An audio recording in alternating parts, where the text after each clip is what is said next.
Welcome to the Shipping Podcast, where you meet interesting maritime professionals sharing their passion for the shipping industry and their everyday job. I am your host. My name is Lena Gothberg.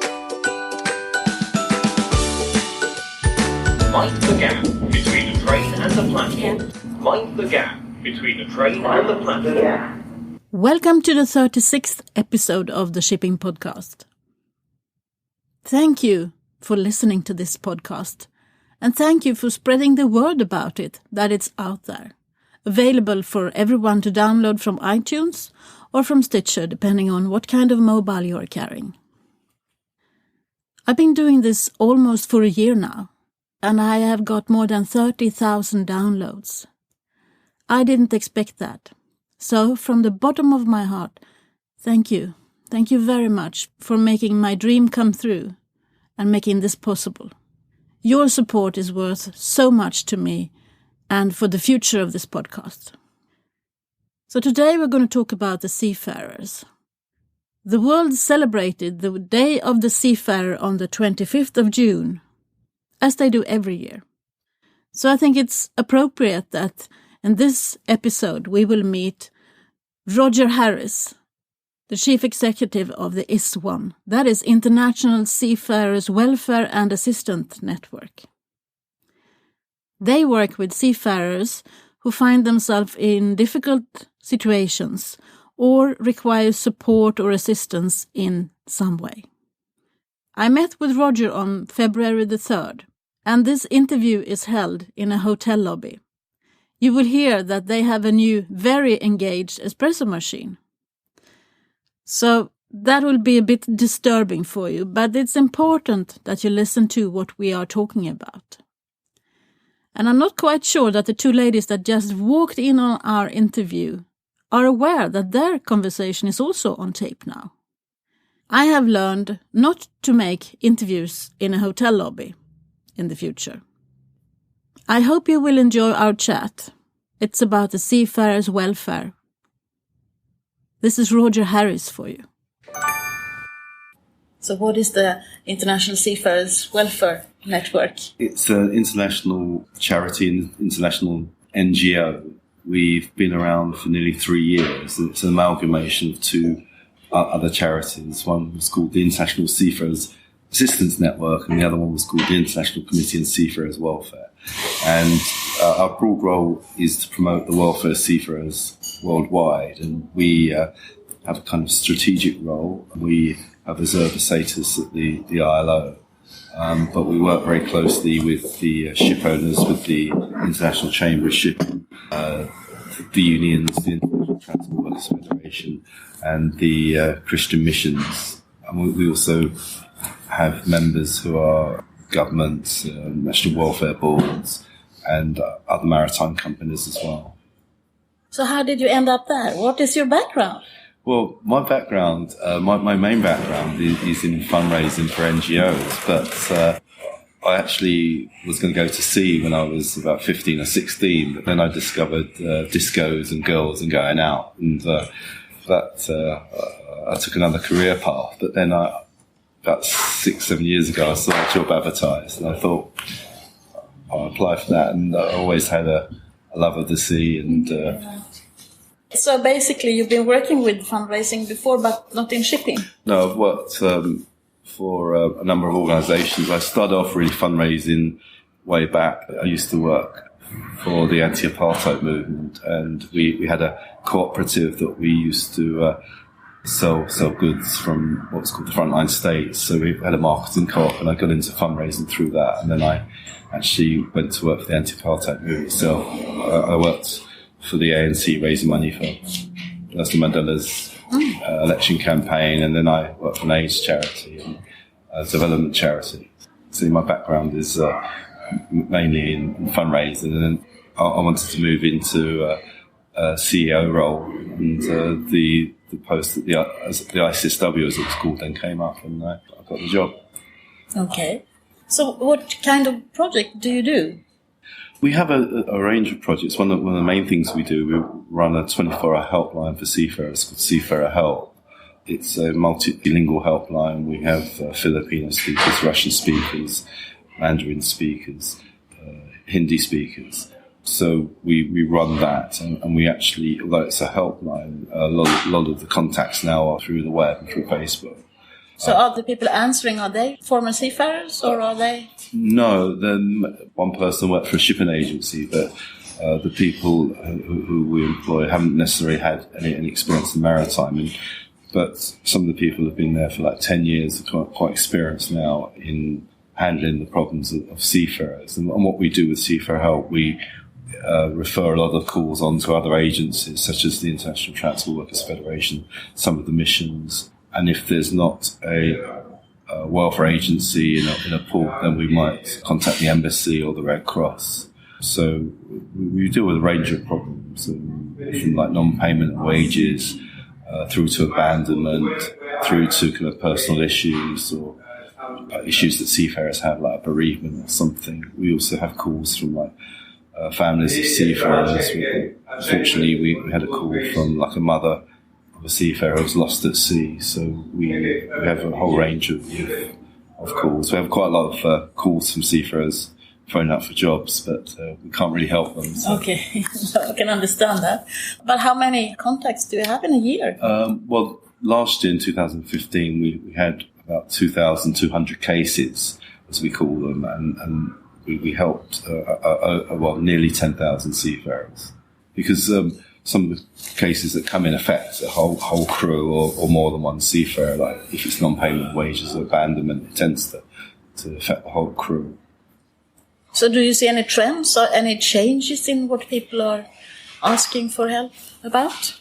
We can anecdotally feel there's more awareness about seafarers' rights, and we feel there's more awareness around the MLC.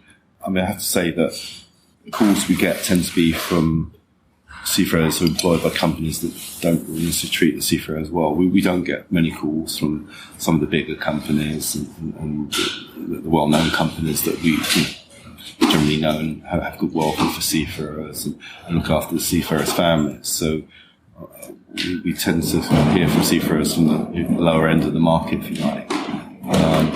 But because we're starting to use social media more, we do get more calls about jobs. I mean, we've now got something over 320,000 followers on our SeafarerHelp Facebook page because the Filipinos and Indians use Facebook a lot. So what other projects are there? Well, we've got a range of other projects. We have a project called the Seafarers Health Information Project that provides health information to seafarers around various issues such as hygiene, keeping fit, HIV, malaria, dental care.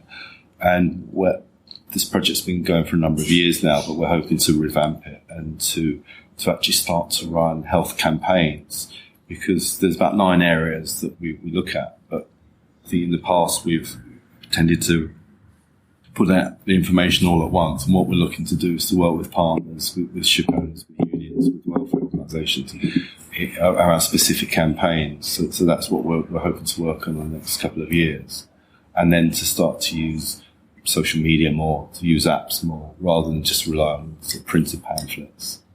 So what is your view on social media? Well, I think it's a great tool. I mean, there are drawbacks, but I think for seafarers, as I said before, we know Filipinos are massive users of Facebook. And in fact, I was at a conference in November where someone from a satellite communications provider said something like 80% of their maritime traffic was Facebook.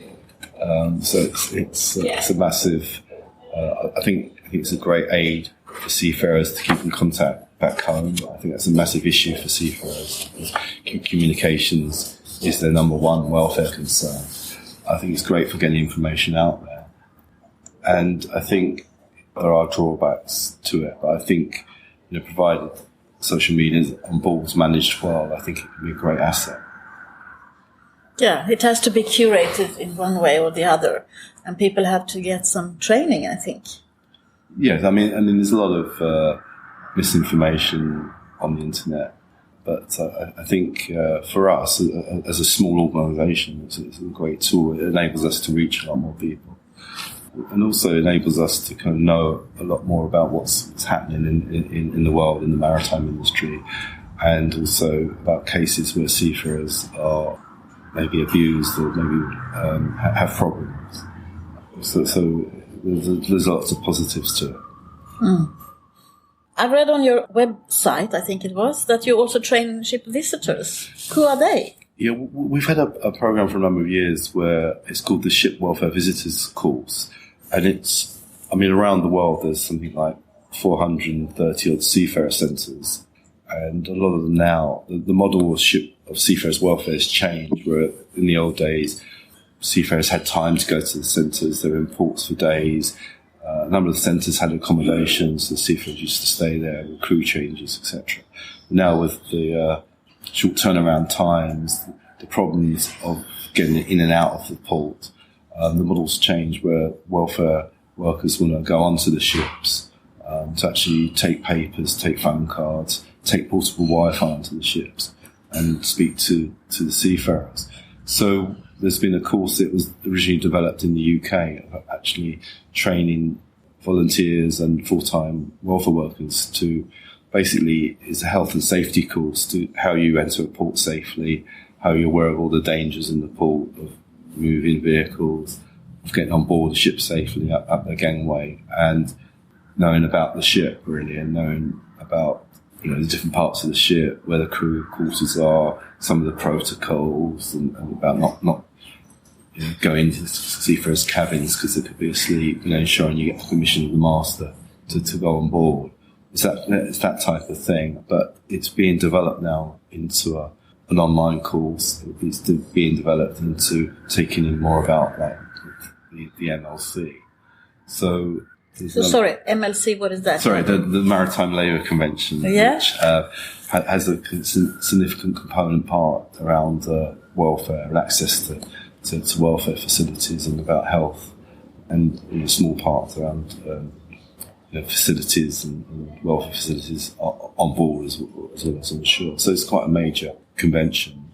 Yeah, I wanted to talk a little bit about the convention, because that is how nations sort of agree to taking care of visiting seafarers. Yeah, well, there's a whole section 4.4, about access to shore-based welfare facilities, and that talks about where they exist, allowing seafarers to have access to them, allowing them to get off the ship, and also allowing welfare workers into the port to visit seafarers. It's also about how you provide those welfare facilities and about funding them as well, because there's the kind of statutory part of the convention and a voluntary part, and a lot of the section on welfare is around the voluntary part. So it's encouraging states to fund welfare facilities, to encourage port levies to pay for welfare facilities. But it talks about setting up welfare boards at national, regional, and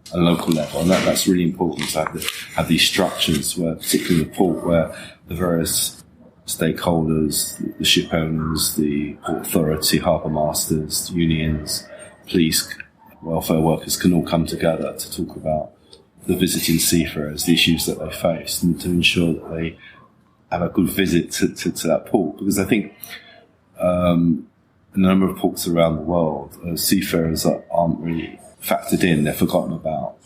They come quite low down on the agenda. I mean, it's the transport company, logistics company, ship companies are high up the agenda, but when it comes to the seafarer, who is playing a key role in a port, getting the ships in and out, sometimes I think they're forgotten about. I mean, there's some very good ports, for example, like Antwerp, Kandla in India, Singapore, who do look after the seafarers, help to fund the welfare facilities, but not just about funding, but get involved with the welfare organisations and recognise the role of welfare organisations. I think in other parts of the world, it's quite hard for the welfare organisations to even have access into the port, yet alone set up an operation or set up a ship visiting programme. So explain to me, where is the union and where is the welfare organisations in this? Well, I think traditionally it's mainly Christian missions over the last 150 years have provided welfare. I think it dates back to the days where there were kind of sanctuary for seafarers, where seafarers were seen as fair game by all sorts of people because they apparently had money, so everyone was trying to take the money off of them or press gang them or whatever. And I think the welfare missions helped to protect those seafarers. And I think, obviously the unions came along and played an important role, and some unions do run welfare schemes for their seafarers, and in some parts of the world there are welfare facilities run by unions, but on the whole they're run by the sort of Christian missions. So they kind of complement each other. I think the unions obviously look after the kind of, if you like, the labour issues around pay and conditions, but the welfare agencies help when the seafarer comes off the ship. When the company might not provide transport or might not help them once they come down the gangway, the seafarer could be left to themselves. So that's where the kind of welfare agencies step in and help to look after the seafarers. But I think it's very much about, these days, about partnership working. Welfare agencies, ship owners and unions working very much together. Are there many female seafarers that you get in contact with? We do have some calls from seafarers who are women, mainly from cruise ships, because a lot of the women who work in the hotel bit of the ship are classed as seafarers. So we have had some calls from women. I think it's a real issue because there are not that many women working in the industry. And in fact, we're working with the International Chamber of Shipping, the International Transport Workers Federation and others on a women's health project. And so we've done a bit of research into women seafarers and some of the issues that they face, particularly around sort of harassment, issues around sort of back pain, because particularly on cruise ships and lifting. So we're working in cooperation with others to kind of see how we can look at these issues and what solutions there are to those sort of types of problems. But I think it's a bit of an issue about how more women come into the industry, how we can get more women going to sea. Mm. And what is your thoughts about that? Well, I think it's quite a surprise. I understand from listening to a previous podcast by Karen Alsall that I think it's only about 0.6% of seafarers on the kind of merchant container tanker ships, etc., if you exclude the cruise ships. Only 0.6% of the seafarers are women. And in 2016, I think it's quite shocked by such a low number, really. And I think progress is being made, but it's very slow. And I think a lot more needs to be done. I've been to the Philippines to maritime schools, and there are women cadets, but I think it's quite interesting to see what happens to those cadets, about why don't they end up going to sea or maybe not staying at sea very long. I seem to remember some sort of figure that seafarers stay at sea for 6 or 7 years or so. I've heard other figures. I've heard like 10 to 15. I think it does depend on nationality and so on. But still, so you can't say that you're unable to continue your career because you want to have children. Yeah. I think it's about the will of the industry, really. If the industry wants more women, then some of these barriers can be looked at about why aren't women staying at sea. Why after maritime college they're going to shoreside jobs rather than going to sea. I think there are solutions, but maybe we just haven't found them yet. Mm. Yeah, and also I think it's important with role models and to, I meet a lot of very competent shipping business women, but you hardly ever see them in conferences. Yeah. When someone is delivering a speech, it's most often a man. Yeah. Well, I remember Rose George, the author, that she got invited to a number of conferences, maritime conferences. She used to say one of the advantages about going to a maritime conference was there's no queue for the women's. Yeah, I usually say that as well. Yeah, Rose got an award from Vista because of her work that she has done. Because I think she's played a big role in this, that we are seeing and looking upon things within our industry from the outside more now. Yeah, I mean, as I said before, my background is maritime, and when I came into it, I was amazed really about the role of the maritime industry, the fact that the figure that's quoted, 90% of the world's trade is carried by ships, and most people you talk to don't even know that. No. And it's shocking, and I think the whole maritime world, the whole world of seafarers in particular is hidden, and I think in ports where there used to be a connection with shipping and the sea because of ISPS and everything else, and with new ports moving away from cities, that kind of world is hidden. And I think it's not just shipping companies. I think ports can play more of a role in opening it up and actually showing people what shipping and ports do. And I know the security concerns, etc., but I know some ports do have kind of open days, and it'd be great if the public can meet seafarers, go on the ships, and actually see what happens. I know there's practicalities around it. And turnaround times are very short, but I think there's, again, more could be done around that. When there is a new vessel delivered to, we got a community of ship owners outside Gothenburg at Donsö, and I know when they take delivery of a new vessel, the vessel comes to the island, and everyone is on board, and they give priority to the preschool, the small children.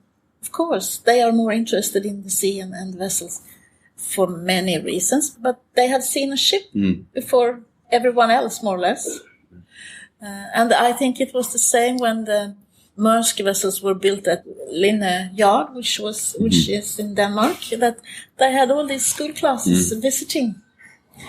Of course, in a safe way, but to just to see a ship. Yeah.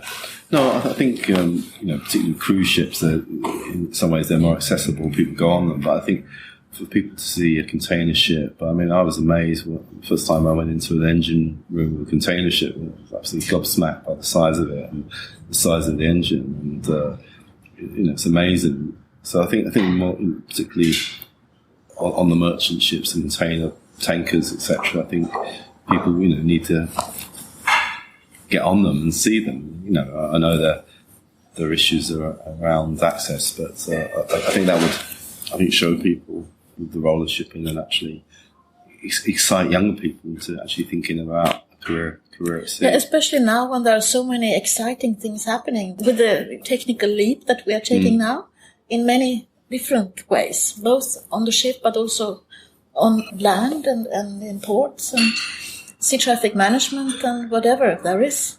There's so many new cool things happening, but we tend not to tell anyone. Yeah. Just secret. Yeah. And that has a bit of a knock-on effect, really, to seafarers' welfare, because I think that there's the big issue. I've just written an article on our website, and it's been taken up by a couple of other publications about the future of seafarer centres. And I think that there's an issue about people becoming involved with seafarers' welfare. And in North America and Europe, for instance, the people involved tend to be a bit older. And there's a real concern about where the new generation of welfare workers are going to come from. In North America and Europe, seafarers' welfare relies a lot on volunteers, but again, where are the volunteers going to come from? Because young people now volunteering have certain expectations. They just don't want to be driving a van around the whole time. They want to. Yeah, but I would imagine that also the welfare work for the seafarers has changed and will continue to change. To mean other things than I remember when I met someone who was driving around, visiting ships and delivering books. Yeah, maybe that won't be the thing you do in the future. No, or even taking on phone cards and top-up cards. That sort of 5-6 years ago used to be quite a big thing, but now seafarers have their own smartphones. A lot of ships now have Wi-Fi. Access to Wi-Fi in ports is becoming easier, and even outside of a port, you got Wi-Fi at Starbucks, McDonald's, or free in a port. So there's a real issue about what it is welfare workers are doing. And in a way, going onto a ship with phone cards and SIM cards was an opportunity to open a conversation to actually then start to talk to the seafarer about how things going, how's your family, can I see a picture of your kids? Whereas now, what do you do when you go to the mess room as a welfare worker? Saying, well, to start the conversation by just saying, well, I'm here. So I think there is a bit of a reassessment going on as to what welfare should be, and also, what's listening a bit more to the needs of the seafarers, really, because a lot of them, want to kind of go shopping, want to, they've been at sea for 3 or 4 weeks, want to go into town, want to get off the ship. So it's looking at what they want to do when they go to port, and do they actually want to go to a seafarer centre, where some of them, if we're going to be honest, that are, because some aren't that well funded, are a bit dreary, but there are seafarer centres around the world which are doing very well, because seafarers have a warm welcome. There are there's Wi-Fi there. They can talk to other people. They can pick up toothpaste, etc. And if they do have an issue, there are people there who they can talk to. In Kandla now, in India, they're giving free eyesight tests to seafarers. So in Hamburg, at Darben there, they have a health worker come in, and so a seafarer can talk confidentially to a health worker. And then in Boston, in the Seafarer Centre there, they now take in Amazon and Best Buy parcels for the seafarers, because more seafarers are having Visa and MasterCards and buying online. And they get the parcel delivered to the Seafarer Centre, and the centre holds it for them and charges them a small amount. So it's also produced a bit of an income for the centre. It brings the seafarer into the centre as well. So there are things happening around the world. And I think welfare agencies, welfare workers, the missions are looking at really, what type of welfare services they should be provided. And it's a thing we're thinking more about as well. But I think there's a lot more around the kind of health and well-being of seafarers. We need to do more on keeping seafarers healthy, ensuring that they eat well, that they exercise, that type of thing. So are you telling the good stories in your social media then? Well, because there has to be good stories for people to look at. Wow, I want a career there. Yeah, I mean, we're in a bit of a paradox, I think, as welfare organisations and as charities, because on one level, we're all having to fundraise from the public, from funders, and so, like a lot of charities, you tend to tell the bad stories, because you have to demonstrate the need, because otherwise people will give. And people give to people, so that they want to hear about the personal stories. So there is that kind of paradox where we're talking sometimes, well, quite a lot of the time about, if you like, the worst cases. And quite rightly, people say to us, ship owners say to us, well, hang on a minute, that's not us. We treat our crew very well. So there is that kind of contradiction, really, where there are a lot of good stories around, and they need to be told. But on the other hand, you have to demonstrate the need and why you need to raise money, and why you have to talk about the service you're providing and the needs that you're meeting. Yeah, I can understand that. So what are the worst stories? Is that piracy, or what is it? Well, piracy is still an issue, but thankfully not as big as an issue it was a few years ago, because we all know that the off of Somalia now, ship hasn't been taken for about 3 or 4 years, but it's still an issue in other parts of the world, such as in West Africa, Gulf of Guinea, and Southeast Asia. Seafarers are being attacked, are being robbed, are being injured, and in some cases being killed. So we now have the Maritime Piracy Humanitarian Response Project as part of ISWAN. So we're continuing with that project and looking at really what that program should be doing. And one is reacting to any issues of piracy of seafarers being taken. For instance, when seafarers were recently kidnapped off of West Africa, we made contact with the families, and thankfully they got released quite quickly. So we're there for the seafarers and the families when they get released. We also provide a training program to prepare seafarers who are sailing through high-risk areas, because I think one of the biggest things is fear of piracy. I mean, I met seafarers months ago, a couple of Chinese seafarers in Gdynia who were going to Djibouti, and they were saying they were a bit worried about sailing there because of the apparent threat of Somali piracy.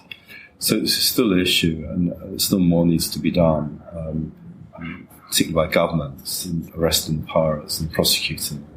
And I think there also needs to be vigilance over Somali piracy, particularly over if the navies go, if the ENAF force goes, because as people have said, the real players in piracy, the kingpins, are still around, and they can organise again if the navies go.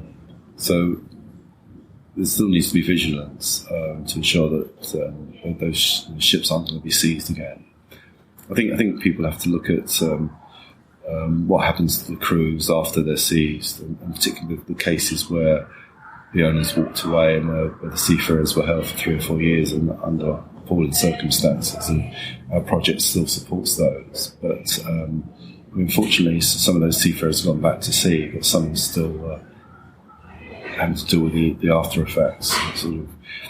So we still got to remember those seafarers and not forget about them. And so before, just to ensure that there's not a resurgence in that piracy of Somalia. So what else are the bad stories? Well, in SeafarerHelp, we deal with cases of abandonment, where the seafarers are abandoned, where the ship owner walks away, where the ship is seized by the port or by creditors, and the crew stay on board because they haven't been paid, and they think that by staying on board they're going to get paid, but unfortunately a lot of the time they stay on board for months or in some cases a year or so and don't get any payment, and where it'd been better if they'd gone home and got another job. So we support those seafarers along with the missions, the unions and the ports by ensuring that they get water and food and phone cards and phones that they can contact home. I mean, there's some of the worst cases, and we deal with other cases. One of the most common cases, unfortunately, is seafarers not being paid. They come to the end of the contract, and for whatever reason, the ship owner hasn't paid them. So we refer a lot of those cases to the ITF, and a lot of the times the ITF is successful in getting the pay for those seafarers. And then ones around repatriation, where the seafarer, the contract comes to an end, but the seafarer isn't flying home. But they're told, well, wait another couple of weeks or wait another month, and yet they've been away for 9 months and want to go back to their families. So that's another kind of common problem. And then there's various contractual problems as well. So they tend to be, if you like, the worst cases. And sometimes we get cases of seafarers being bullied. They want to get off the ship because they're being bullied by the master or by other seafarers, and their lives are pretty much made hell. And then there's the whole thing then about if they leave before the end of the contract, and about having to pay to go home, having to pay for another seafarer to replace them in the AFS. So that's kind of one of the other issues that we hear quite a lot of. Appalling. Well, if that would happen on land, yeah, it will be in every newspaper. Yeah. Well, unfortunately, in some parts of the world, it's not prevalent, but it's not uncommon, and I think people, unfortunately, get immune to hearing about it. As I said before, I think better companies. You don't hear it. When you look to see where the cases come from, what companies are employing them, you don't hear about the big companies. But it is, the ship owner has about 3 or 4 ships, 10 ships, or something like that. But that's where I think a lot of the problems stem from. And again, in certain parts of the world, I think certain parts of Southeast Asia and sort of Black Sea. I think that there is a bit of a problem with kind of substandard shipping in those areas. How do you see the future for shipping, the shipping industry? Well, I think there are clouds on the horizon. I mean, I think there's a real concern in certain parts of the industry, like in dry bulk and container shipping, with the world economy, with the contraction in China. There's a real worry about companies going out of business. But, for us, it's the impact on the seafarer and, whether there'll be more cases of seafarers not being paid. I mean, less jobs for seafarers. I think it's a real concern. You're starting to see quite a lot in the maritime press about this, about equity and banks and everything else. But I think seafarers are rarely mentioned about the impact it's going to be on them. Because a lot of the seafarers, particularly Filipino seafarers, Indian seafarers, whole extended families depend on them. Often seafarers are paying for nieces and nephews to go through college or the medical bills of their parents. So it has an impact not just on that individual seafarer, but the wider community. I think particularly in somewhere like the Philippines. So it's a real concern. How do you see the digitalization having any impact? Unmanned ships and things like that? Well, again, I think it's funny enough, when I started this job 7 years ago, there's no talk of drone ships or automated ships. Funny enough, on the first kind of conferences I went to, down in Cardiff at the Seafarers International Research Centre conference, and I was talking to a seafarer, a former master, and he was saying that he couldn't wait for the day of drone ships because the life of the seafarer was pretty bad. And I thought that was quite an extreme view, but over the last couple of years we've seen more talk about automation, about drone ships, and it's not quite a reality yet, but I think people say 20 years' time. I mean, there's still a lot of issues to be ironed out, but I think there is going to be a role for a seafarer, but I think the seafarer is going to have to be more highly trained, have to know more about technology, IT, computers and software, rather than about maybe just oiling the engine or lashing containers. So I think there is a future for seafarers, but it remains to be seen what that future is. And again, that will have an impact on seafarers as well, because there are less seafarers and there'll be less of a need for all the services and maybe all the centres. But I think in certain parts of the industry, I think there will be seafarers there in need of support and in need of welfare services. I have made an interview with Gerardo Borromeo from the Philippines, and he's got a theory that European seafarers has now gone ashore. So it's more Asian people at sea. And now the African continent is coming along to go to sea, which will probably mean that the Asian seafarers will also start staying ashore. So that is why he thinks that it's important for them to realize what kind of education do you need if you have been to sea and now you're staying ashore.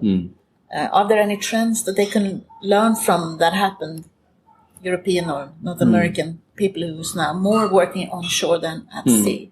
So it's interesting if you see it in a global. I think he had really thought this through in many different angles. So he said that they are now trying to work in education on software and whatever to how to become a seafarer and a cadet and so on. I think again, there's been various conferences and papers about that transition from sea to shore, and to actually make it a bit more structured. That as we said before, that whether career is 8 years at sea or 15 years at sea, people aren't staying at sea for 30 years, and they will have another career or job after the life at sea. So I think in the Philippines, I think it is looking at, if you like, some of those technical skills that the seafarers need, but also maybe some of the other skills to actually start a business, a small business, when they come ashore, how they can access loans and capital to start a business. I think one of the things we haven't done, but there are people doing it. It's that kind of, particularly in the Philippines, that financial training for seafarers, because when they're at sea, they're receiving a reasonable amount of money for the Philippines, but then there's lots of demands on them for the extended family, and it's how you start to save for your future career if you are going to start a business or to buy a house. Well, yeah. To put your family safe in a house when you are out at sea. I mean, that is also something. We spoke a little bit about the visibility about shipping, but you have thought about that a bit more since you are trying to make seafarers visible. Yeah, I think the industry does need to open up a lot more. I think there's been a certain amount of opaqueness. You look at it around, the actual who actually owns the ship, and there's been the whole thing, I think, before the MLC about no one knows who actually owns it. Is it a bank? Is it an individual? So I think there's been a bit of a culture of opaqueness, and I think the industry has to be a lot more open, because I think once people understand the role of shipping, the role of seafarers, the fact that we depend on all our coffee and oil, heating, the cars, iPads, etc., and the seafarer, I think people are quite, when you tell them that, they're absolutely amazed. So, and also in terms of attracting people to sea, that it can be an attractive career. Like a lot of careers can be tough, but they can still be attractive, and it can be quite an exciting career as well. You get to see the world, you get to meet different people, to travel. But also you are given those skills, like as we said before, that we see for becoming more technical. You are going to gain some of those skills that could be transferable after you come ashore. So, but I think the industry has to be less fearful, really, of journalists and others looking into the industry and actually. There are going to be, as we said before, there are going to be issues, areas that aren't so good. There are going to be negative stories, but I think the industry, if it's mature, will be able to withstand that. Do you think that is a question of the next generation of ship owners? I think to some extent. I mean, I don't want to necessarily generalise, but I mean, I gave a talk at a meeting. There were various people, ship owners in the room, about an issue of bullying and harassment on the ship, and someone said, shrugged their shoulders and said, that's kind of par for the, that's what happens, and you have to kind of live with it, or one of the better expressions, of man up. But I think in the 21st century now, people have different experiences, expect more from jobs and careers. So hopefully, there are a lot of forward-thinking people in the industry, and hopefully, their views will come to the fore a bit more. Yeah, because there are those ship owners who doesn't want to be transparent. They will probably learn the hard way that they need to, and then you have the ship owners who think, this is my job. That's nothing special with that. I'm just a ship owner. And I get so amazed that they don't realize what role they can play for younger people and for other people outside our industry. Well, you look at modern management, about how you treat people and how you treat your staff, how you want, again, if we're looking for highly trained seafarers to be highly trained, then you want to keep them. So it's about, the way you treat people if you want to keep them. And what I think, not coming from coming to it relatively in the last 6 or 7 years, is also some of the short-termism, really about why are seafarers only on 9-month contracts? Why aren't they on 2 or 3 year contracts? Particularly if you've got good people you want to keep, why aren't you give them longer contracts? But so before, I think we are need more highly skilled people, and you need to keep them. And you need to operate the chemical tankers or the gas, the LPG, LNG tankers, where we need they're kind of safety critical jobs that you need people who are going to have confidence in. And and you invest in their education and so on, then you want to keep them.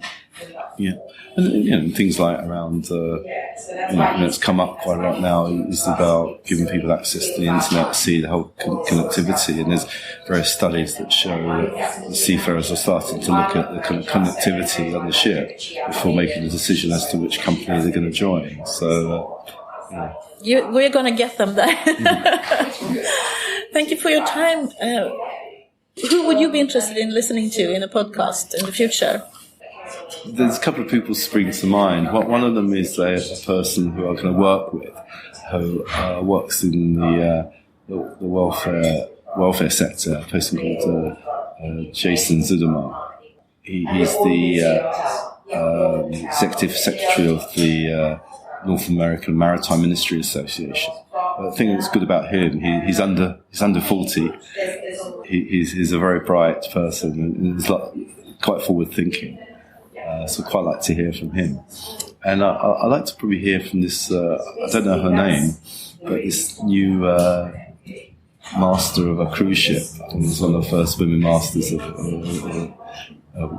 first female master of a cruise ship. So I think it would be quite good to hear from her at some stage. Okay. I'll see what I can do. Okay. Thank you for taking the time and good luck with your future work. Okay. Thank you very much. Thank you. This episode was brought to you by the MF Shipping Group. The managing director of the MF Shipping Group is Karin Orsel, and she's also one of the board members of ISWAN. Karin says that the strength of their company is the no-nonsense approach. I think that the no-nonsense approach should actually prevail in the entire business. To me, a charity organization is so much more British than anything else. In my home country, Sweden, we are not used to working like that. So it's interesting for me to try and find out the difference between the union, the church, and ISWAN, and what different roles they are playing. And as you could hear, so is Roger. Being in the middle of a merge or transition like they are, it's not always that easy. I wish them the best of luck, and I think they're doing a tremendous job. So now I only got 2 interviews left from the UK, the last time I was in London. You will be listening to the American ones soon, that I made when I was at the CMA in New York. But now I'm going back to London. So if you have got any good ideas for guests I should meet and interview, please let me know. I am leaving a week from now. If you think that the only thing I do is recording these episodes every other week, you're dead wrong. There's so many things I need to develop and so many things I do besides trying to find the best guests for you and the most interesting conversations. And lately I have realized that I have actually promised you a newsletter. So that is what I'm doing now. I'm preparing a newsletter to come out in July. And if you haven't subscribed, you can do that on the website. I am going to send this newsletter to those who have signed up. It won't be very often that I will be disturbing you, but maybe once a month I will tell you something about the guests that I have had on my podcast or new things that I have discovered in my journey as a podcast host and producer. There's so many cool things out there that we could actually benefit from using within our industry. But I don't really see anyone exploring them. So, podcast listeners, lovers, go to the website shippingpodcast.com and sign up for the newsletter. Until the next time, take care and be safe. From me to you, over and out. Thank you for listening to the Shipping Podcast. Don't forget to tell everyone that you meet that there is a shipping podcast where the maritime professionals are talking about their everyday job.